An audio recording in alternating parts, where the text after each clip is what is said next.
mga electric pan at rice cooker, hindi natin natrabaho. Kaya i-overtime natin ngayong gabi. Ang isang electric pan po na ito at saka rice cooker ay dinala dito ng isang construction worker. Itatapon na raw ng may-ari ng bahay na kanilang pinagtatrabahuhan. Hiningi niya ito, dinala dito sa atin. Hindi natin nagawa kanina dahil tayo ay busy sa paggugupit. Titingnan natin ngayon kung ano ang kanilang mga naging problema, bakit sila ay mga sira na. Iunahin po natin itong rice cooker.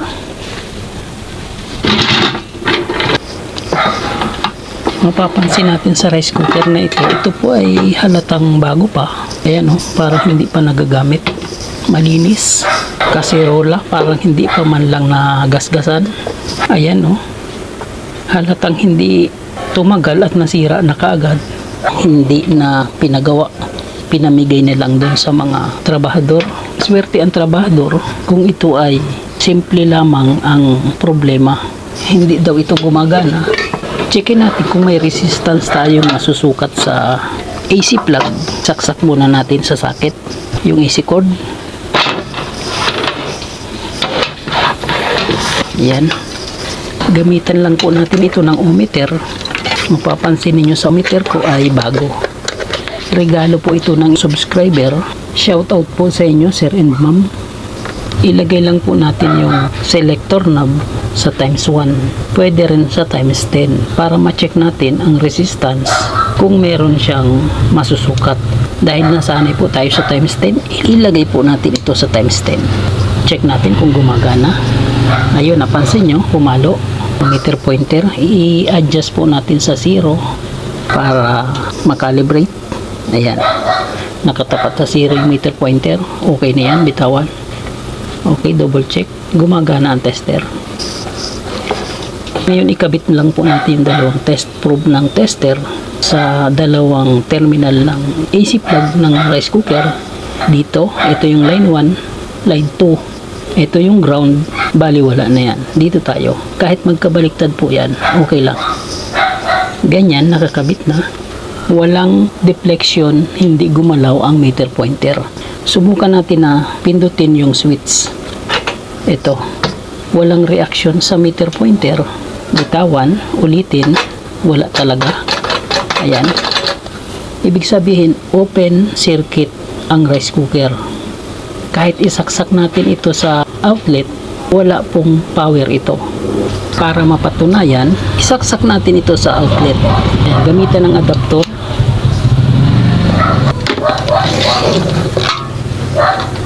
Tapos isaksak natin ito. Ayan, nakasaksak na. Pagka ganyan nakasaksak na yan, dapat ay may indicator light. Pero mapapansin nyo po, walang ilaw. Kahit pindutin natin ito, wala. Ayan o. Dapat po yan ay kulay red, meaning may power. Ngayon po ay wala. Okay, bunutin natin. Napatunayan natin na walang power. Ngayon bunutin po yung AC cord. Ganyan po ang proseso kong ginagawa. Hindi dapat agad baklasin yung rice cooker. Dito muna tayo sa external parts. Tapos tingnan natin kung may resistance or continuity yung line cord. Simula sa plug hanggang doon sa socket.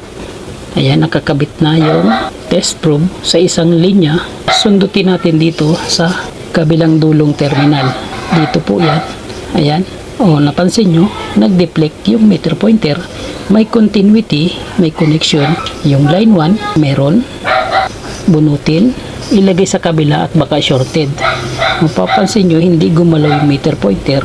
Hindi siya shorted sa kabila. Ngayon, ilipat natin yung test probe dito sa kabilang AC plug. Ayan. Tapos, sundutin natin yung kabilang dulo kung meron siyang continuity. Ayan, nag-deflect. Ibig sabihin po, buo po yung AC cord. Walang problema sa cord. Ang problema nasa rice cooker. Ganyan lang po ang proseso kong ginagawa. Marami ko pa pong video sa troubleshooting ng rice cooker. Panoorin nyo lang po yan. Baka makatulong. Dahil nandito po ang problema sa rice cooker, bubuksan na po natin ang likod. Ang pangalawang suspect po natin dito ay ang thermal fuse. Ang thermal fuse po ay nakasiris dito sa linya ng AC line cord. Tanggalin po natin yung takip para makita natin ang loob nito. Ma-test natin yung thermal fuse. Ayan mga kareal, napakalinis ng loob ng rice cooker. Napakakintab ng magnetic temperature sensor. Halos bagong-bago pa talaga. Ito pong dilaw na to na wire ay ground. I-locate lang natin kung nasaan ang thermal fuse. Ito po yung line connector. Ayan. Tatlong linya po yan. Line 1, line 2, or live, neutral, then yung ground. Ayun. Ito po yung ground, dilaw. Nandito po nakasiris yung thermal fuse. Ito yung may balot.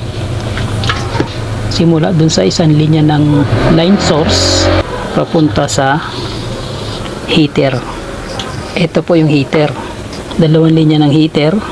Line 1, line 2. Ito. Line 1, line 2. Diretso dito po yung isang linya na nakasiris yung thermal fuse. Tetesterin po natin yan kung may continuity. Gamit pa rin ang tester. Simula doon sa kabilang terminal ng fuse na nakakonekta sa connector, tapos sa kabilang dulo, nandito po yan sa isang terminal ng heater. Dito po ang diretsyo niya. Testerin natin kung magde-deflect yung meter pointer. Tingnan natin. Ayan, hindi po gumalaw ang meter pointer. Open po yung thermal fuse. Confirm na cut off ang thermal fuse nito. Okay. Yung may balot na yan, yan po ang thermal fuse. Tanggalin natin ito at papalitan ng bago. Para ma-sure natin kung buo yung heater, i-check lang po natin yung heater. Hanapin lang po yung dalawang terminal niyan. At ito po yung heater. Ito, yung bilog na aluminum na yan. Makikita nyo na may pinakang gulod. Yun po ang pinakang heater. Ito, yung bilog na yan na nababalot ng aluminum. Ito po ang kanyang terminal. Isa, dalawa. Testerin natin ito. Pag ito ay nag-deflect at may resistance na nasukat, buo ang heater. Napansin nyo sa meter pointer, gumalaw. May reading na nasukat. Okay, ulitin. Isa pa. Okay, confirm na buo yung heater. Tapos bitawan ang isang terminal na nanatiling nakakabit yung isang test probe sa isang terminal at isundot sa pinakang katawan ng heater kung may ground. Pag gumalaw ang meter pointer, grounded or shorted yung heater. Yan, napansin nyo, sinundot natin doon. Kahit ikayod natin, hindi gumagalaw yung meter pointer. Wala pong ground yung heater. Good po ang kondisyon ng heater. Confirm na thermal fuse ang problema. Doon pa lang sa prosesong ginawa natin, nakita na natin ang problema. Kaya walang power ang rice cooker na ito dahil cut off ang thermal fuse. Pagpalit ng thermal fuse, unahing tanggalin itong socket. Dahil dito po tayo magkakabit ng isang terminal ng fuse. Mapapansin niyo dito sa mga screw nito, kakaiba, hindi siya positive. Nakarebit pala ito. Mahirap palang tanggalin ito. So hindi na natin tatanggalin yun. Dito na lang natin siya dudukutin.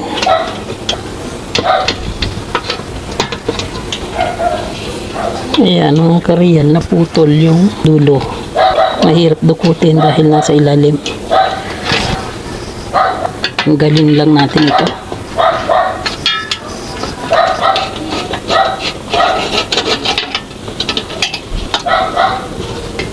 Dito rin sa kabilang terminal.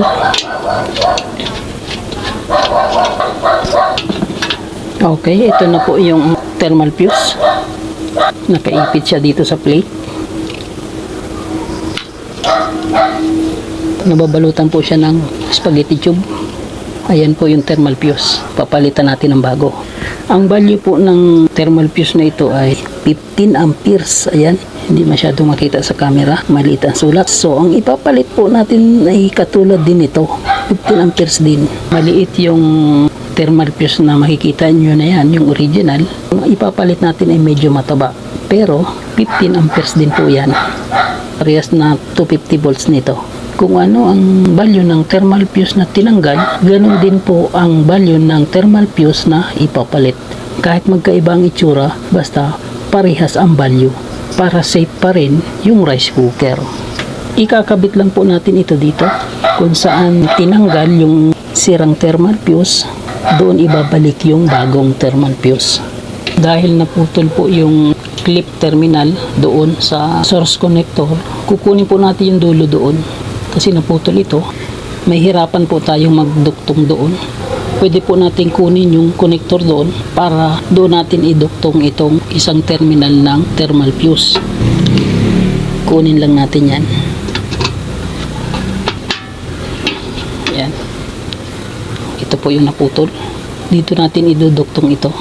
Bago natin iduktong, i-double check lang natin yung mga thermal fuse.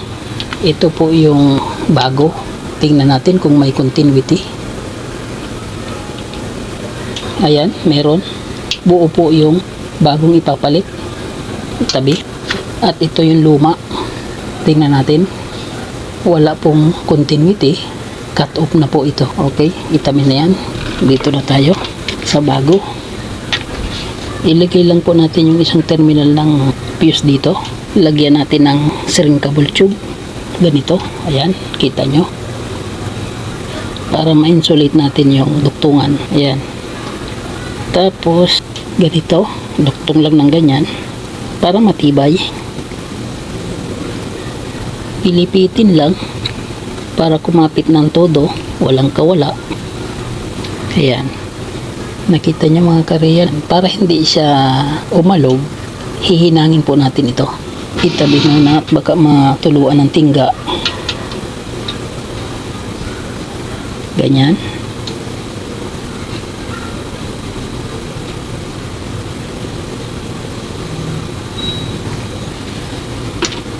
Ayan mga kareal, connected siya at wala na siyang alog. Tigas na.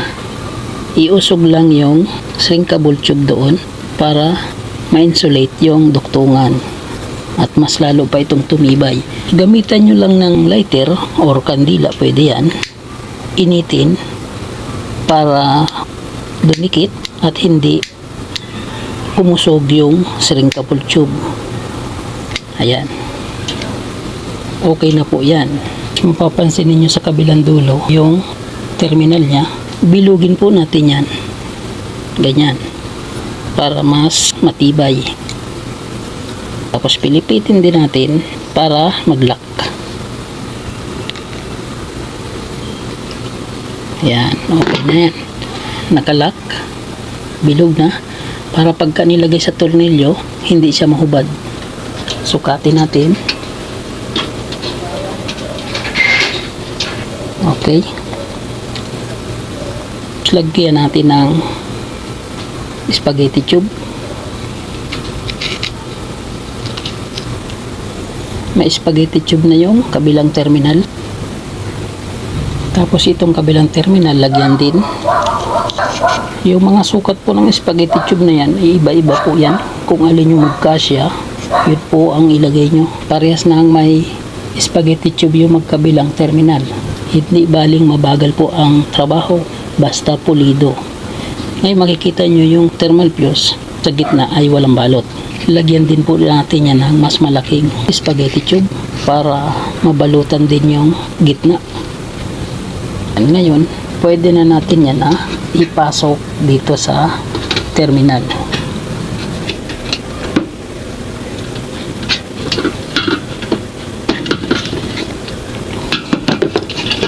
Ayan, okay na. Siguraduhin na hindi siya maluwag. Kasi pag maluwag po ay maki-spark yan. So ayan, nakakabit na yung kabilang terminal. At itong kabilang terminal ay dito natin ilalagay sa kung saan ay doon tinanggal yung kabilang terminal kanina.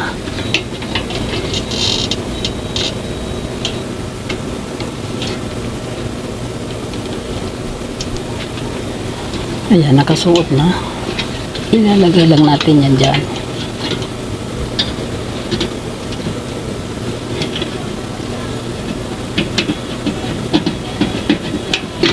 Okay. Maigpit ang pagkakatornilyo para hindi mag-spark. Tapos ito yung plate kanina.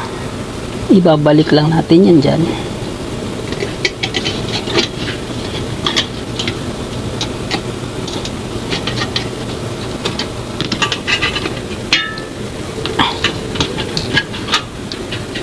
Nakaipit na. Ngayon po ikabit ulit natin yung AC cord. Ayan, nakakabit na. Ito. At gamit po yung tester, i-check natin kung may resistance na yung rice cooker. Kabit yung dalawang test probe. Ayan po, nakakabit na yung dalawang test probe sa AC plug. Mapapansin niyo na may resistance na nasukat. High resistance dahil nasusukat po nito yung resistance ng ito. Yun. Insulating film po yan para sa warm circuit. Yan po yung nagre-regulate ng warm operation ng rice cooker. Okay? Kaya huwag magtataka kung bakit may resistance na nasukat, hindi pa napipindot yung main switch. Dahil po doon yun. Ngayon na nakakabit na, subukan natin na pindutin yung main switch. Ito. Ayan, gumalaw yung meter pointer, nagkaroon ng resistance. Normal po ang resistance niyan. Bitawan. Ayan. Pindutin ulit. Ayan. Gumagana na po yung rice cooker. Ngayon, para sure tayo na walang grounded, ito po yung test probe naka-connecta sa dalawang terminal ng AC plug. Tapos isundot po natin sa heater o alinman sa katawan ng rice cooker na metal. Dito tayo sa heater sumundot para sure kung may ground or wala. Pag gumalaw ang meter pointer, grounded or shorted ang rice cooker. Sundutin natin kahit ikayod. Hindi po gumagalaw yung meter pointer. Good po yan. Pagka ganyan po ang resulta sa tester, good na po ang rice cooker. Ngayon ay takipan na po natin ito.